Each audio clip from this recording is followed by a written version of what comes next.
As we start to get into kind of more strategies, we talked about behavior support strategies, prevention, but one of the greatest strategies is really knowing yourself and self-awareness and knowing your own triggers. So we started that way so that you could kind of zone in on that and kind of hear from each other about what each other's triggers are and know that that's real and that we all have them. And as you start to work with your colleagues, you'll start to know and have the language of, oh, this is your trigger, and I can help you with this because I know that this is going to set you off.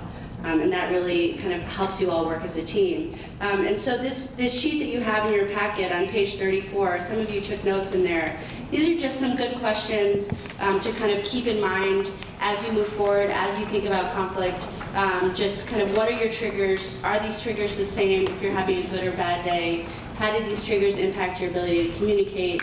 How do these triggers impact your relationships with you? So these are just some reflection questions to kind of take back, to kind of continue this conversation when you get back to the site, to kind of do this type of exercise with young people, do this type of exercise in your staff meeting. Again, this is just the beginning of a larger conversation, but we want to start with triggers just to really focus in on this idea of self-awareness. And then could someone walk us through their triggers, like through the sheet?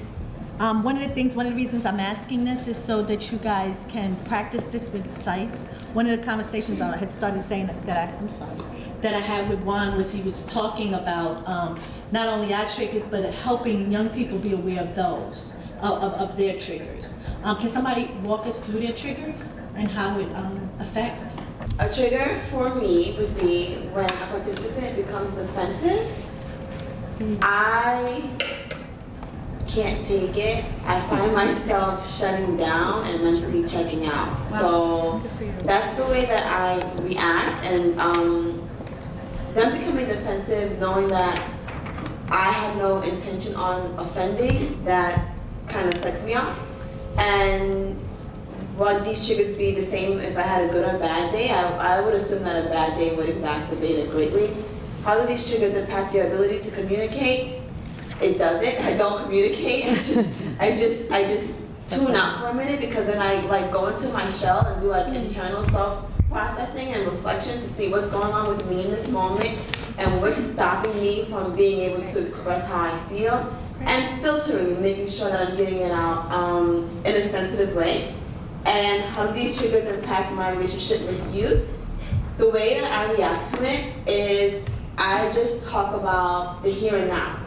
So, for example, a young person was becoming defensive over adjusting his time management, and I found myself checking out once again, and I said, you know what, I'm going to return back to this meeting because me mentally not being present does not help him nor myself, and I'm just going to put it out there, and I'm going to focus on the emotion here and not the issue of time management. So I said to him, I said, you know, I feel like you're a bit defensive, or what is this emotion that I'm getting from you, and let's process that. Sure. So I stayed in the here and now with him, and it worked. Great.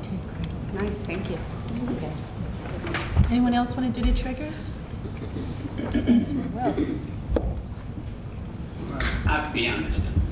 Please be honest. please be honest. My trigger is when they have disrespectful behavior towards someone that's trying to help them.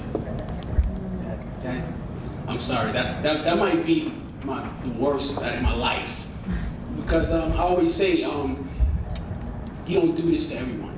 You know, you don't do this in front of the judge. You always humble and respectful. Okay, they can say anything they want to you, hold it all in and say okay and leave. You know, and that drives me crazy.